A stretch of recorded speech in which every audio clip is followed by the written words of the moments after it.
데이터 분석가에게 필요한 4가지 역량에 대해서 말씀을 드려볼게요. 먼저 앞에 두 줄을 같이 읽어보겠습니다. 데이터 분석을 잘하기 위해서는 기술적 역량 못지않게 데이터를 해석하고 전달하는 일이 중요하다. 앞에 제가 계속 반복적으로 말씀을 좀 드렸죠. 기억을 해주시면 좋겠습니다. 마케팅 관련한 데이터를 다루지 않더라도 마케팅 이론을 공부하면 데이터를 바라보는 관점을 넓힐 수 있다. 이렇게 2가지를 꼭 말씀을 드리고 싶어요. 그럼 4가지를 하나씩 보겠습니다. 코딩 중요하죠. 앞에 코딩에서 말씀드렸죠. 파이썬, SQL 이렇게 같이 조합으로 공부하시는 것들 추천해 드립니다.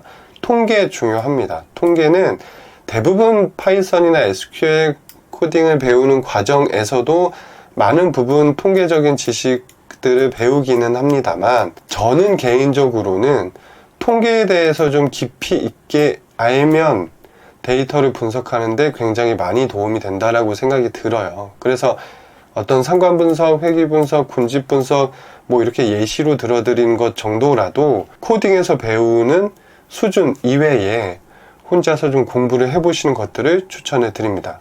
네, 기술적 역량은 그래서 너무너무 심플해요. 2번째는 해석적 역량입니다. 왜 뜬금없이 마케팅이냐?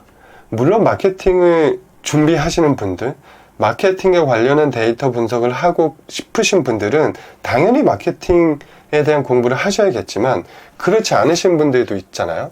완전 멀리 가면 어떤 데이터 엔지니어 같은 분들도 계실 거고요.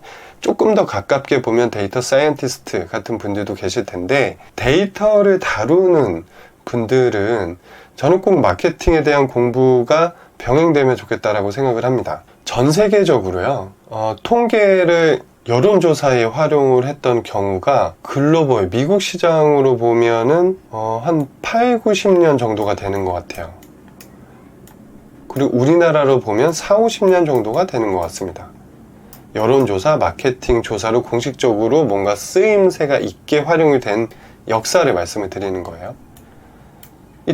왜 제가 이 8, 90년, 4, 50년이라고 특정을 했냐면, 통계 데이터가 의미 있게 쓰인 경우가 대통령 선거거든요.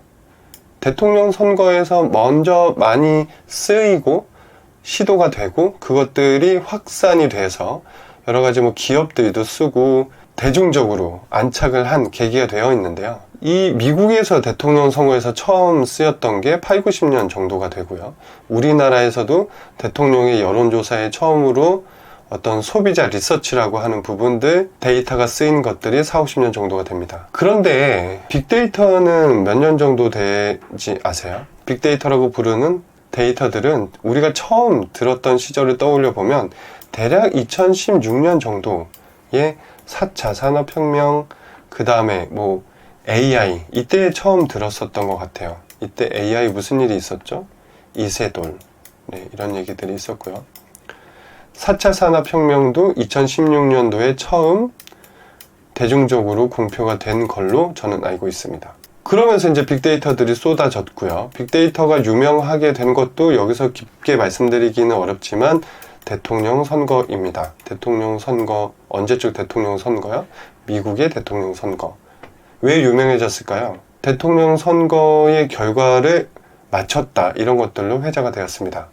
조금 비껴간 얘기를 했지만 어쨌든 우리가 그러면 빅데이터라는 것들을 이제 뭔가를 배우기 시작한 지는 10년에서 많이 잡아도 15년, 더 잡으면, 더 기업들이 연구한 것까지 치면은 한 20년에서 25년 정도가 된다고 저는 보고 있거든요. 그런데 이미 데이터라는 것들을 가지고 한 100년 가까운 시간 동안 전 세계적으로 많은 기업들이 시도를 하고 시장에서 테스트를 하고 그러면서 이론화시키고 각종 논문을 내고 책을 내고, 그게 다 데이터 기반한 어떤 역량들을 보여줬거든요.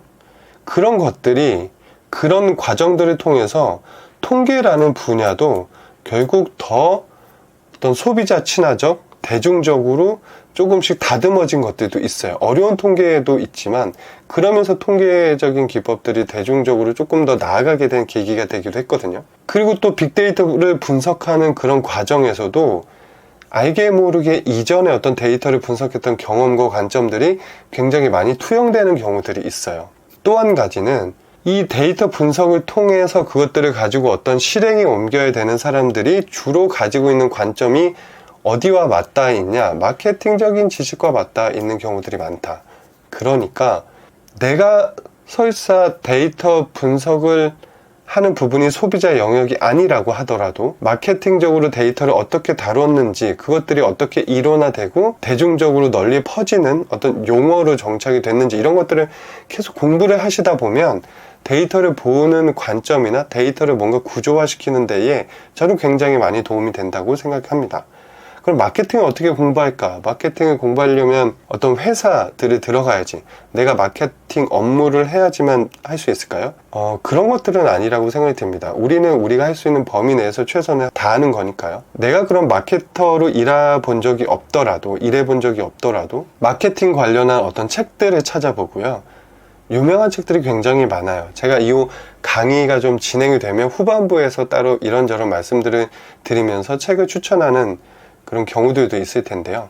그런 책들을 한 권씩 두 권씩 사 보시면서 이런 새로운 내용들도 있었어 하면 굉장히 데이터 분석에 도움이 되실 것 같고요. 특히나 학생분들은 꼭 이런 책들을 읽어 보셨으면 좋겠습니다. 또 하나는 당연한 얘기인데 문서 스킬입니다. 파워포인트, 엑셀, 워드 이렇게 얘기를 드리면 그런 말씀들을 하세요. 우리 회사에는 디자이너가 있고 어떤 문서를 쓸 때 주로 의뢰를 하는 그런 방식으로 업무가 이루어져 있는데 내가 파워포인트까지 잘해야 돼? 내가 워드 쓰는 것까지 잘해야 돼? 네, 잘해야 돼요.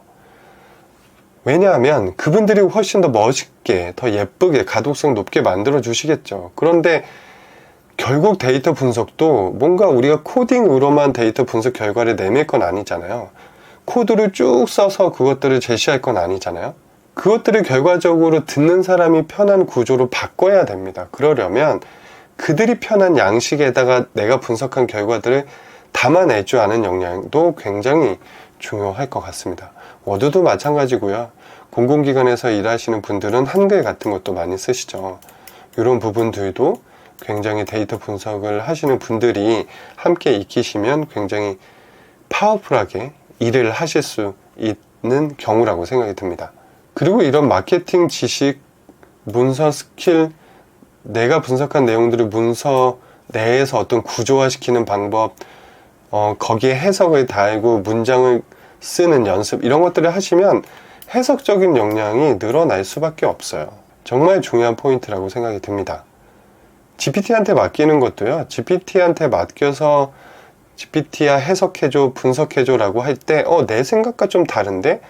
그러면 또 추가 질문을 할 수가 있거든요. 그런데 무비판적으로 그것들을 수용을 하게 되면 잘못된 결과, 잘못된 분석, 잘못된 해석으로 이어질 수가 있습니다. 꼭 검증을 하고 모니터링을 하려면 내가 먼저 그것들을 생각할 줄 아는 힘을 갖춰야 된다. 이렇게 말씀을 드릴 수가 있겠습니다.